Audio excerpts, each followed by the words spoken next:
Jangan lupa like, comment, and subscribe channel YouTube TVRI Bengkulu dan nyalakan lonceng notifikasinya.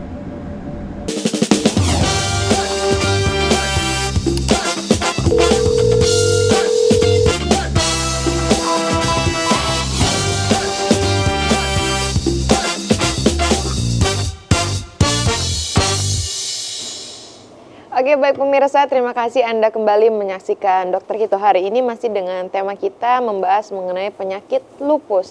Kita kembali ke Dokter Bella nih, karena tadi di Bengkulu pun lumayan banyak kasusnya ya dokter ya. Untuk pemeriksaan sendiri bagaimana dokter? Apakah bisa kita meriksa diri sendiri untuk diagnosis sendiri atau memang harus ke dokter gitu? Iya, jadi sebenarnya ada namanya kriteria dan juga kita bisa periksa itu sendiri ya. Ada dari gejala-gejala yang sudah dijelaskan tadi, misalnya ada nyeri sendi, terus juga ada kejang, itu juga bisa termasuk ya, tapi tiba-tiba kalau udah ke kronik, terus juga ada malaras tadi, terus demam-demam, merasa kelelahan, itu juga padahal kita sudah cukup istirahat. Kelelahannya itu bukan yang capek gitu ya, tapi kita udah cukup istirahat tapi masih ngerasa lelah, itu juga bisa termasuk dari kriteria lupus itu sendiri. Terus nyeri sendi, nyeri kepala gitu ya. Jadi dari atas sampai ke bawah itu tuh semuanya ada manifestasinya. Kalau ditemukan 4 dari semua gejala yang sudah disebutkan tadi, itu sudah boleh langsung dikonsultasikan ke dokter seperti itu supaya didapatkan adanya pemeriksaan lanjutan. Apalagi berarti kan udah ada 4 nih, udah curiga nih kita untuk penyakit lupus. Nanti ada pemeriksaan lanjutan di rumah sakit biasanya ya, itu nanti ada namanya anates. Kalau misalnya masih juga hasilnya positif palsu gitu, nanti bisa lagi dilanjutin pakai dsDNA seperti itu. Jadi perlu untuk kalau udah ada gejala awal, jangan sampai gejalanya itu makin memberat pada fase kronik tadi ya, itu sudah bisa segera diperiksakan gitu ke dokter. Tapi kan ini kalau membahas mengenai gejalanya kan mirip-mirip seperti demam biasa. Nah mungkin masyarakat juga masih kebingungan dokter untuk mendiagnosa bahwasanya itu penyakit lupus. Biasanya edukasi seperti apa yang bisa kita berikan kepada masyarakat di rumah dokter? Iya, jadi kalau misalnya memang ada demam-demam biasa. Nah kalau lupus tadi kan banyak ya, makanya tadi ada kriterianya itu 4. Kalau ada 4 gejala yang bersamaan ada, atau memang pada saat dia demam udah diobatin demamnya, sudah dikasih obat demamnya, sudah dicari faktor infeksinya, tapi faktor infeksinya ternyata nggak ketemu gitu ya. Kan kalau misalnya faktor infeksi biasanya apakah dia penyebabnya karena bakteri, itu bisa kita lihat dari labnya, misalnya kayak leukositnya meningkat, atau kita lihat juga faktor trombositnya gimana, atau virus kah faktornya, seperti itu. Kalau dia udah diobatin terus dicari faktor infeksinya, ternyata ini nggak ada faktor infeksinya nih, nggak ada lokus infeksinya, dari mana infeksi ini, kenapa dia demam terus tiba-tiba dia juga ada nyeri sendi. Nah itu yang bisa menjadikan kita jadi mikir lagi, oh berarti jangan-jangan ini bukan karena penyebab utama demamnya karena infeksi, tapi karena lupus gitu. Karena tadi ada faktor genetik ya dokter ya, itu faktor genetik sudah bisa dipastikan yang terkena akan terkena juga untuk yang si genetik ini tadi dokter.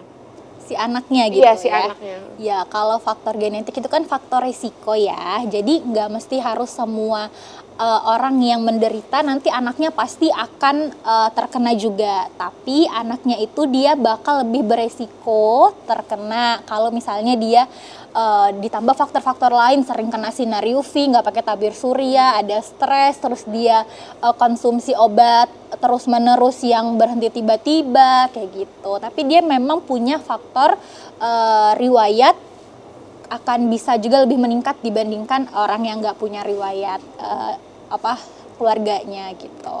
Artinya penyakit lupus ini tidak berdiri sendiri ya dokter ya. Nah kalau dari dokter Elsa, mungkin kalau di Bengkulu sendiri seberapa sering menjumpai penyakit lupus dokter? Iya, jadi kalau karena aku di puskesmas ya sama klinik, jadi memang datangnya biasanya dengan keluhan yang belum menampakkan yang malaras seperti itu ya. Tetapi aku selalu untuk berpikir kalau memang misalnya nih kayak yang dokter Bella bilang datangnya dengan demam, mual muntah, kita lihat apakah memang ada gejala yang lain. Misalnya kalau memang ada di gangguan pencernaan mungkin memang bisa ke tipes seperti itu ya. Kalau memang arah ke demam berdarah mungkin diobati dengan demam berdarah. Nah, di satu waktu pasti akan selalu dikatakan nanti kontrol lagi ya Bu ya. Misalnya habis obatnya kita kontrol, ibunya datang lagi. Nah, di sepanjang dianya itu mengkonsumsi obat dengan bed rest misalnya ya, dengan edukasi yang lainnya, menjaga pola makannya dan sebagainya, datang lagi tidak ada perubahan juga seperti itu ya, barulah nanti mungkin akan kita lakukan pemeriksaan laboratorium atau pemeriksaan darah. Tapi kalau untuk di puskesmas atau klinik kita sarankan untuk dirujuk. Nah, harapannya nanti ketika dirujuk akan dilakukan pemeriksaan lebih lanjut untuk lebih tahu nih apakah memang sakitnya ini memang seperti diagnosa awal hanya demam berdarah atau demam tifoid atau pada mengarahnya ke autoimun ini seperti itu. Kalau untuk pencegahannya bagaimana Dokter Bella? Karena ini kan sulit didiagnosa ya, jadi masih sembunyi-sembunyi gitu penyakitnya. Untuk pencegahannya sebenarnya sama kayak penyakit-penyakit yang lain ya. Yang pertama itu adalah pakai tabir surya kalau mau keluar panas-panas itu pakailah namanya sunscreen. Terus juga makan makanan yang bergizi, yang sehat. Terus juga kalau misalnya penggunaan obat-obatan ini juga harus digarisbawahi ya, jangan sembarangan penggunaan obat-obatannya. Atau pada pasien yang memang sudah dengan pengobatan, misalnya pasien dengan obat-obat jangka panjang kayak tadi obat anti kejang, obat TBC, terus juga itu bisa kalau dia tiba-tiba berhenti itu malah bisa menyebabkan penyakit yang lain yang SLE ini gitu. Jadi kalau untuk pasien itu ya harus tetap kontrol ke dokter seperti itu, olahraga yang teratur gitu. Intinya juga hidup sehat ya dokter ya, bagaimana cara kita hidup sehat. Oke, boleh dilanjutkan ke slide selanjutnya dokter. Oke, ini yang tadi yang sudah dijelaskan ya, kalau misalnya ada 2 atau lebih dari kriteria ini termasuklah kelelahan, demam, penurunan berat badan, nyeri sendi, terus malaras, itu sudah bisa dicuriga untuk ke SLE itu sendiri gitu. Next. Kita lanjut. Ya, abis itu selanjutnya. Nah, ini yang tadi sama ya. Oh ya, satu lagi juga ada yang di mulut ya. Di mulut itu nanti dia ada ulkus atau luka gitu. Mungkin awal-awalnya dia kayak sariawan-sariawan, terus nanti dia jadi luka. Itu juga bisa jadi salah satu tanda mengarah ke SLE. Karena ini kayak abai aja gitu ya. Kita ngelihatnya, oh ini sariawan biasa. Ternyata itu adalah salah satu tanda bisa jadi ke SLE seperti itu. Biasanya lokasi lukanya di mana dok? Di sekitar mulut. Bibir, mulut, di dalam gitu, sama aja kayak sariawan biasanya awal-awalnya. Terus ada kejang, ada demam tadi ya. Oke, lanjut. Nah, ini yang dari penelitian memang yang paling banyak itu sebenarnya adalah dari artritisnya tadi atau artralgia. Dia juga bisa menyerang bagian otak 30% ya, sistem saraf pusat. Terus juga itu untuk ke kulit, biasanya pasien-pasien itu udah banyak 50% pasien itu akan menyebabkan manifestasi malaras tadi, seperti itu. Ini kalau yang kulit tadi ya, discoid skin itu 20% pasien biasanya menunjukkan gejala ini. Itu di kepala ya dokter lokasi? Iya, bisa di kepala, bisa di badan, bisa juga. Lanjut. Nah, ini ya, yang paling banyak itu ini tadi, artralgia, artritis. Jadi nyeri semua sendinya, terus juga ini demam yang common symptom, jadi penyakit gejala-gejala lain, demam sama kelelahan. Oke, lanjut. Nah, ini yang saya jelasin tadi ya. Jadi kita bisa sebenarnya periksa lupus sendiri di rumah. Kalau udah ditemuin apakah ada persendian Anda sering terasa sakit, nyeri atau bengkak lebih dari 3 bulan. Itu salah satu. Terus jari tangan dan jari kaki pucat, kaku atau tidak nyaman di saat dingin. Itu bisa jadi juga. Apakah Anda pernah menderita sariawan lebih dari 2 minggu? Nah, itu tadi yang mengarah ke ulkus tadi ya, mulut. Terus apakah Anda mengalami kelainan darah seperti anemia? Ini harus diperiksa. Kalau yang ini ya anemia, leukositopenia, dan trombositopenia. Nah, ini bisa dilihat pada wajah Anda apakah terdapat ruam kemerahan berbentuk kupu-kupu yang sayapnya melintang dari pipi ke pipi. Itu khasnya banget yang malaras. Terus Anda sering demam di atas 38 derajat dengan sebab yang tidak jelas. Jadi demam berulang. Apakah Anda juga pernah mengalami nyeri dada selama beberapa saat menarik nafas? Itu juga bisa. Terus Nyeri dada gitu ya, Dok? iya, karena kan tadi juga bisa ke jantung kan, jadi chest pain, nyeri dada seperti itu. Dan apakah Anda sering merasa sangat lelah dan sangat lemas bahkan setelah cukup istirahat? Nah, ada kuncinya ya, setelah cukup istirahat. Terus terdapat protein pada urin, ini harus diperiksa. Dan kulit Anda sensitif terhadap sinar matahari, itu juga bisa. Dan apakah Anda pernah mengalami kejang? Kalau udah ada 4 ini, kita udah, wah aku udah pernah nih kayak gini, ada sariawan, udah ada demam, udah ada berbentuk malaras, udah 4 tuh, itu segera bawa ke dokter. Karena kita takutnya nanti malah ke lupus itu sendiri ya. Dokter, dari 4 tanda dari yang sering terasa sakit, nyeri sendi dan juga jari tangan tidak nyaman pada saat dingin, sariawan dan demam, itu kan gejala-gejala biasa, misalkan kita mau demam gitu. Ini yang harus di highlight, ini berlangsungnya cukup lama atau dia hanya berulang-ulang saja, dokter? Misalkan demam 1 minggu, setelah itu sembuh, demam lagi 2 minggu kemudian, atau bagaimana, dokter? Biasanya dia memang sembuh dan berlangsung lama gitu. Maksudnya lebih apa ya, nggak jelas gitu ya, polanya itu nggak jelas. Jadi kadang-kadang dia udah diobatin sembuh, atau emang dia nggak sembuh-sembuh, atau nggak berkurang sama sekali kayak gitu. Makanya jadi kayak demam itu kan demam yang tidak jelas gitu ya.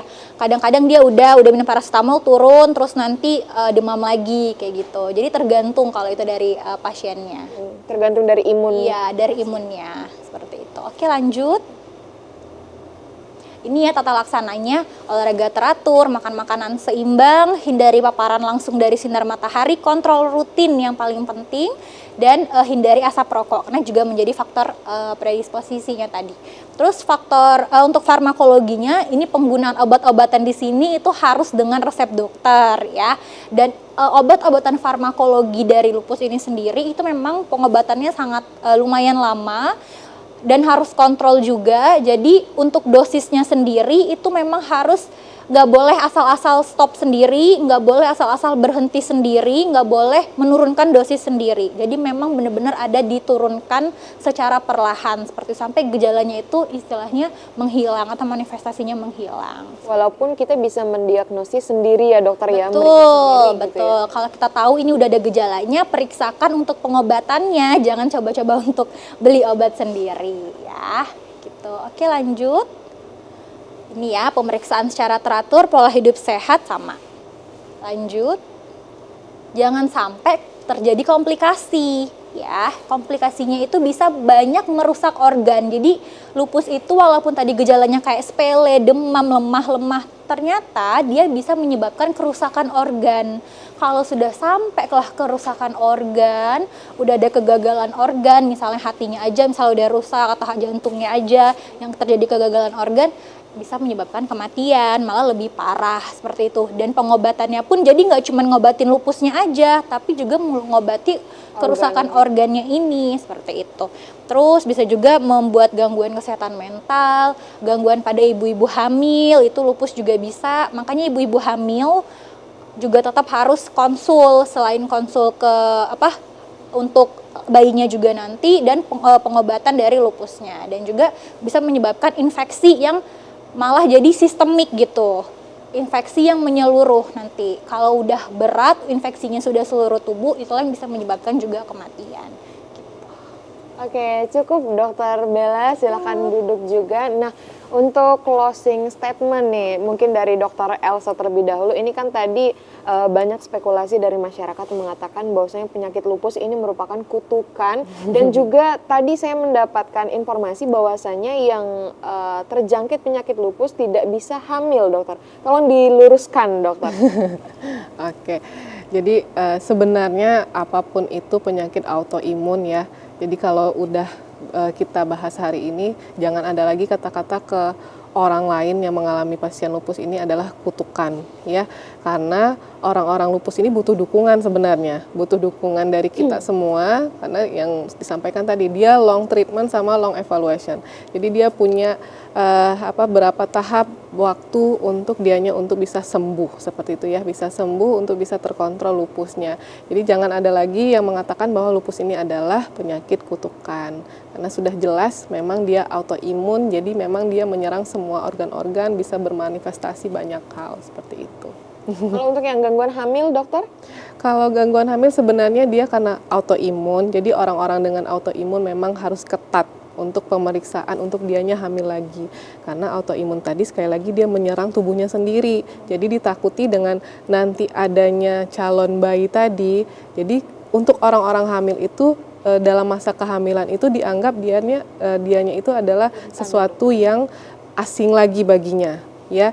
Jadi memang orang hamil pun dianya juga bisa menimbulkan penyakit yang lain. Jadi jangan sampai lupusnya itu jadi nanti menyebabkan komplikasi ke janinnya. Jadi orang-orang lupus kalau mau hamil memang harus ada pemeriksaan obgyn yang ketat. Baik, terima kasih Dokter Elsa dan juga Dokter Bella karena sudah memberikan edukasi penting kepada pemirsa di rumah. Saya Helda Amelia undur diri, terima kasih dan sampai jumpa.